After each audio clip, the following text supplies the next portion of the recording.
James Brosnan, disability advocate, expert AT user, trailblazer.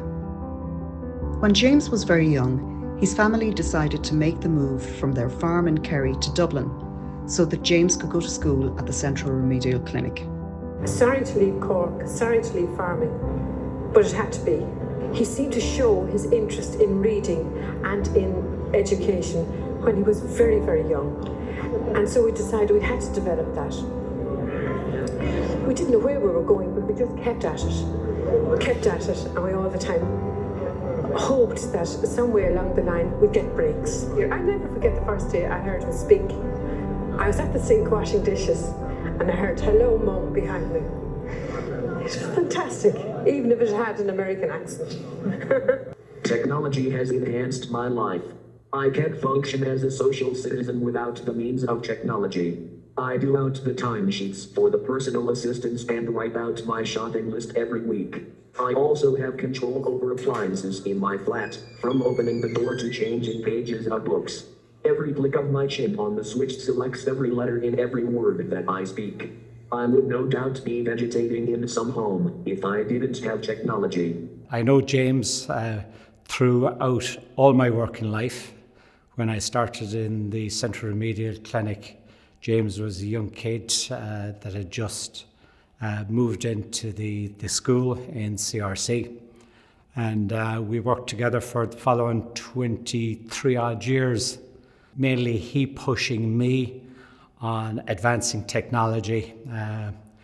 Definitely we broke through several glass ceilings. Regarding technology, James was a leader.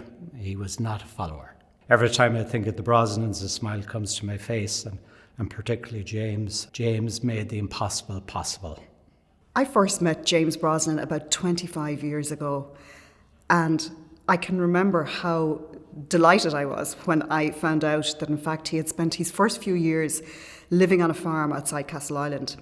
I'm from Castleisland as well, and I knew there was a reason why we hit it off from the get-go. James was always a very tenacious and challenging individual in the best sense. He pushed us to figure out really good technology solutions for him, and by God, did he push those technologies to their absolute limits. He was always really generous. He was someone who was very happy to share his expertise, whether that was with maybe a teenager who might be reluctant to use assistive technology, and James would have a chat with that person and share his experiences, or on the many occasions that he was a guest lecturer on so many assistive technology training programs. And he also worked and collaborated on so many projects with university students from Ireland and from the US. James really was a force of nature. James Brosnan was a huge influence on my life. Me and James first met up mostly in Greater Dublin independent living. Remember James especially who, as a person who could express himself probably better than a person who had full speech. If there was ever a football match on involving Liverpool and the team I support, Aston Villa, I knew I was always going to get a text that is, "You're going to get hammered tonight, Owen," or something like that. But he sent good humour around. He gave good vibes to everyone he met. And he was a pure gentleman. I knew James for maybe 10 years or more. I used to provide some technical support for him. I, make sure his laptop was running well, his eye gaze device when he started using that, and connecting up his phone and his other bits of technology. He was one of the most eloquent people I have met, I suppose, in the way he communicated. But he was also very funny and full of devilment and mischief, and he was fun to be around. I learned a lot from James, and I think about him a lot. There's a type of person in Jamaica, in Jamaican music called the upsetter. So basically somebody who goes in and kicks the hell out of things because things are too normal, or things are too staid, or things are too predictable. And that was James. He would go in and upset things because he hated normality. He hated the banal. Strangely, Patrick Kavanagh talks about the greatness of the banal. James couldn't stand the banal, the norm, the routine. absolutely just wanted to go out there, kicking everything in sight. My first memory of James, I was involved in a European project back in, and I remember I've got a video clip that I managed to find from 2006, where he was one of the people who were helping me with user requirements. And I was trying out various gaze tracking systems. James, very kindly, was one of those people involved. And I was asking him to write a particular sentence, "My name is James," on 2 or 3 different eye gaze systems that were under development back then. And the first couple of times it was "My name is James," and then the next one, "My name is James," and he did it very easily. A very smart guy, absolutely brilliant gaze control. The third time he was getting a bit fed up. He said, "My name is James, all right, scumbucket," and he was always surprising you. I mean, my one word is groundbreaker, and like he loved breaking ground. He loved to say something that would shock people, but he also had a very sensitive side too. I first met James Brosnan at the Media Lab in Dublin when I'd been invited over to plan for a pre-show for the Special Olympics. It was coming to Dublin in 2003. And James was there representing the Central Remedial Clinic.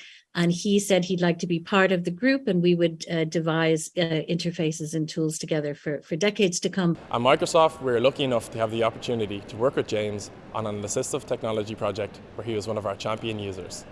James radiated positivity. His smile, his laugh, his quick-wittedness and brilliant sense of humour. There are people who shed a light so great to the world that even after they're gone, their light remains. It was because of his ideas and enthusiasm and inspiration that enabled us to create a gaming app that James and countless others can play using eye gaze technology. Without James, that project never would have happened. He was an inspiration to all of us, and I know personally that it's a project I'll never forget. He just was very funny, very intelligent, just a people person. I mean, the whole time he was with us, working with us, he didn't stop smiling and laughing. And I taught in the School of Communications in DCU for 23 years.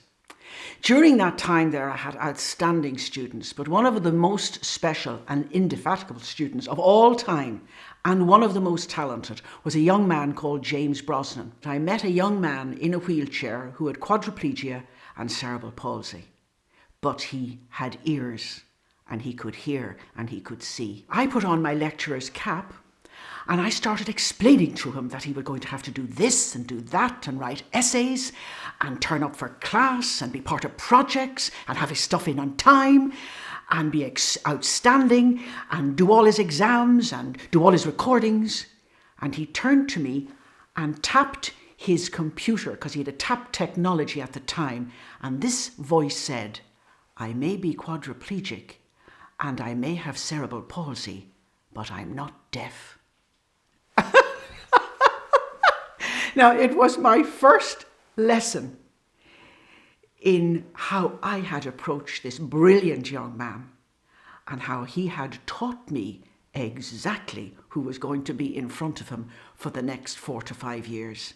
James is warm-hearted, bright person. As my friend and as my boss, we had so much memories. We helped each other in our difficult situation. He always in my mind, heart, and in my prayers. James was my lifelong friend. I knew him for over 20 years. We had many adventures together and some very colourful conversations, and I miss him terribly. Some days I feel like my right arm is missing, but it's all good because James had a kamikaze in nature.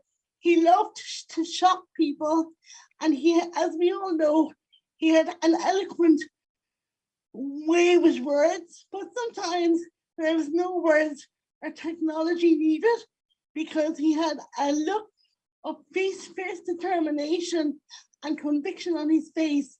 And when I saw that look, I knew he meant business, and that look will stay with me always.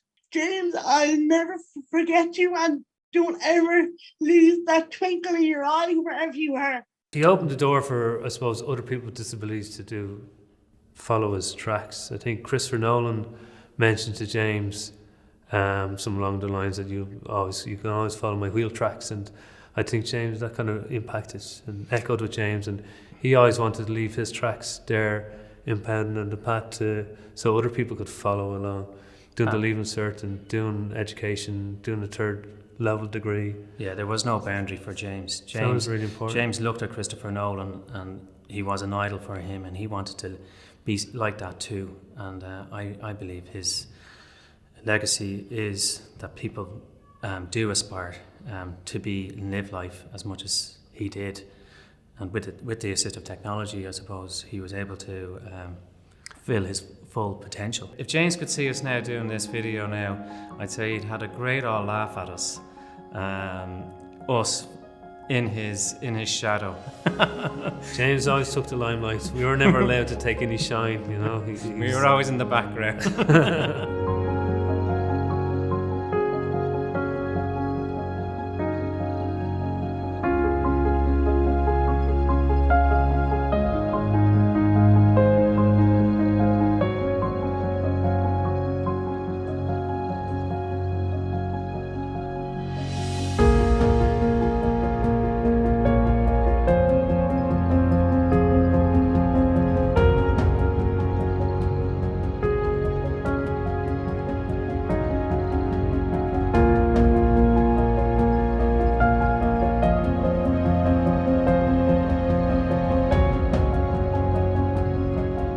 James Brosnan to me was intelligent, adventurous, A man with a glint in his eye, funny, great friend, independent, He's a trailblazer. stubborn, Charming. funny man. James is charismatic.